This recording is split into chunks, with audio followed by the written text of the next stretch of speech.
News, you're watching Montana This Morning. Officials announced the cause of the Bridger Foothills fire was from a holdover lightning strike. But some residents are confused because they didn't see any lightning that day. I'm Annie Johnson, and I'll have a full explanation coming up. Most Montana counties are using mail-in ballots this November. Coming up, find out how local clerks are taking extra steps to make sure those ballots are valid.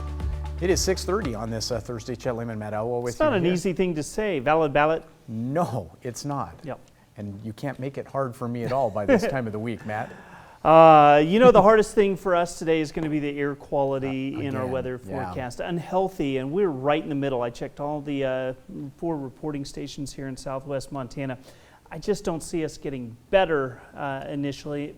I guess in the same realm, we're probably not going to see it get a lot worse for the day today. I don't know, maybe if the temperatures warm up it could, but it looks like our air quality alert is out until further notice for most of the area. 30s and 40s, 27 in West Yellowstone. It is a cool, crisp morning, but you can see that smoke in the lights there at Bobcat Stadium. Our temperatures expected to be near 80 degrees. Lighter wind for most of the day, although the wind speeds do pick up, and that could lead to some fire danger. We're going to talk more, of course, about that coming up out on the Billion Auto Weather patio here in about 12 minutes. All right, thank you, Matt. 6:31. It's been almost 2 weeks since the Bridger Foothills fire broke out. With every day, fire officials are learning more about the fire and also what conditions came together to cause it. MTN's Annie Johnson takes a look at some of what they've learned.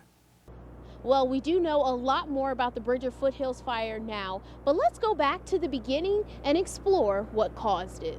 The heat was there from that lightning strike, but it's much like a recipe. All the ingredients have to be there for the fire to really take off from that heat. So how does lightning from days prior equal a fire days later? So as the time passed over that week after that lightning strike, the conditions dried out, relative humidity decreased, winds probably changed and became more in alignment with the topography, and that allowed those local fuels near where that heat source was to become receptive, and then the fire took off. It's not something investigators take a guess at, but use evidence and clues to find the answer. This is science-based. There's specific training that the investigators go through. So a lot of time law enforcement services with a federal agency like Forest Service or BLM, they go through a special training just to learn how to investigate start sites. So then who's responsible for damages? You know, that's definitely for the courts to decide. There's certain claims processes that people can go through for damage and loss. Holdover lightning strikes may be more common than you think. Commonly, you'll see this in your own fire pits if you camp or something like that.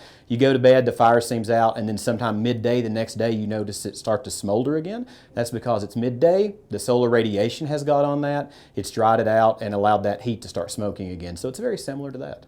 So even though the cause of the Bridger Foothills fire was natural, this is still a good reminder to everyone to be responsible and take those extra steps to prevent any unnatural wildfires. Reporting in Bozeman, Annie Johnson, MTN News.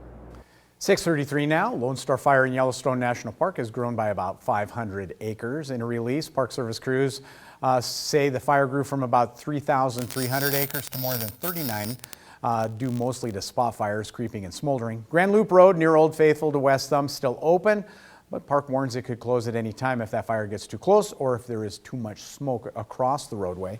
Also closer to home, the State Creek fire in the Beaverhead Deer Lodge National Forest remains at about half containment. Forest Service says it will discontinue updates on this fire, which is 60 miles northeast of Whitehall. Crews do continue to work on holding containment lines, keeping that fire at St. Anthony's Mines private land border. In other news, Montana is on tap to conduct an all-mail general election in most of its 56 counties, and ballots are scheduled to be mailed out about 3 weeks from now. Yesterday, MTN Chief Political Reporter Mike Dennison explained how to know if and when you'll be receiving a mailed ballot and the details of voter registration.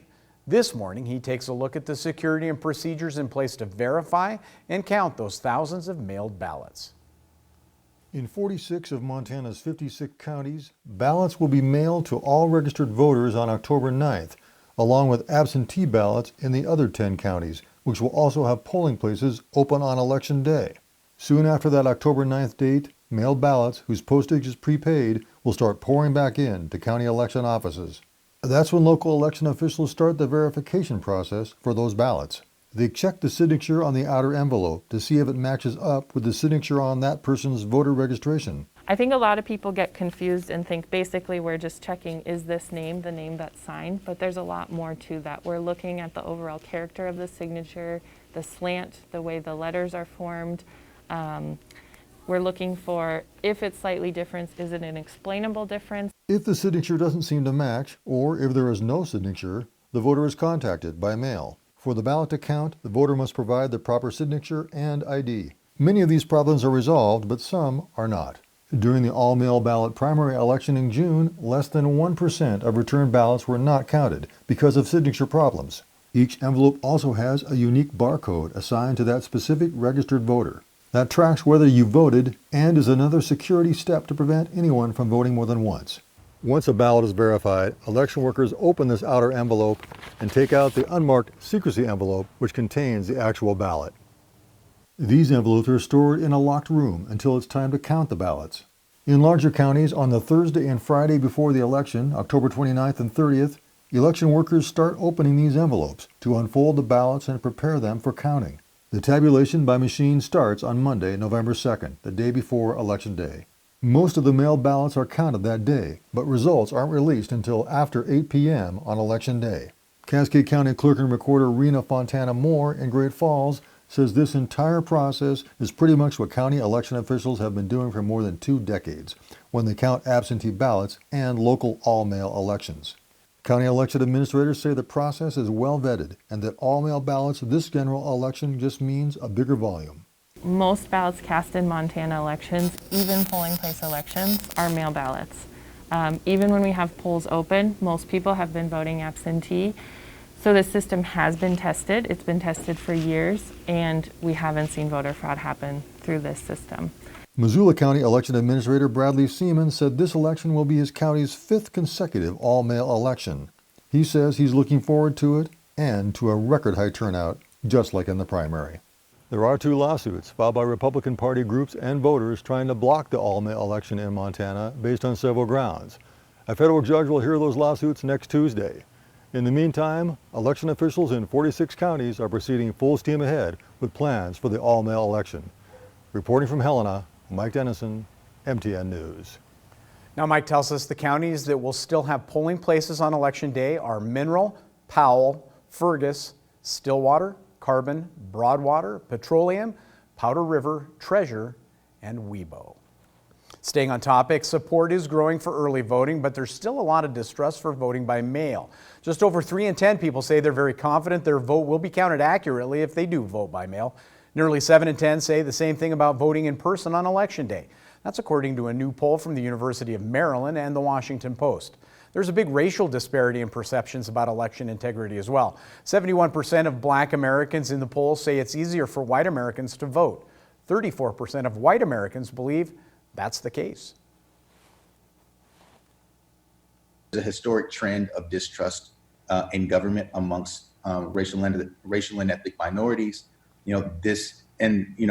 Instances like this during the need to transition to mail-in voting, this is where that distrust really kind of rears its head. Professor Jonathan Collins studies ethnic minority political behavior. He says campaigns from states' attorneys would be helpful to reassure people their mail ballots will be counted properly. Now, the Postal Service trying to educate people on its role in the mail-in voting process with TV ads. It says the nonpartisan campaign neither encourages nor discourages mail-in voting. Collins expects a lot of African Americans are still going to prefer in-person voting.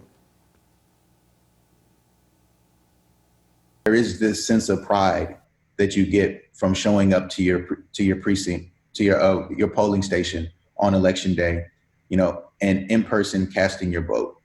There's a pride of wearing the I voted sticker around for your friends and your family and your coworkers to see, how do we replicate that feeling of pride? By the way, about 6 in 10 registered voters nationwide say they want to cast their ballot before Election Day. Compared to that to 2016, when about 4 in 10 people cast their ballots early. Interesting times we are in. 6:39, we're going to take a quick break here on Montana This Morning. When we come back, if the pandemic hasn't taken away live music performances, then music venues can be used for something else, something useful during this coming election. Just what that might be tried is coming up after the break. First, let's check in with our friends at CBS This Morning and see what's coming up at 7. Good morning to you. Ahead on CBS This Morning, Sally is now a tropical depression, but she could still cause widespread flooding.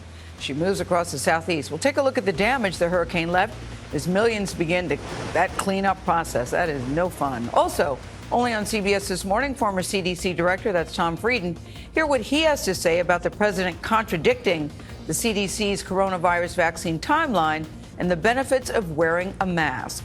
And in another CBS This Morning exclusive, we love when that happens, birdwatcher Christian Cooper joins us to discuss his new comic book, inspired in part by his own experience with racial bias right here in New York Central Park. It's really good. Wait till you see the illustrations. Knockout. We'll see you 7 o'clock on the dot.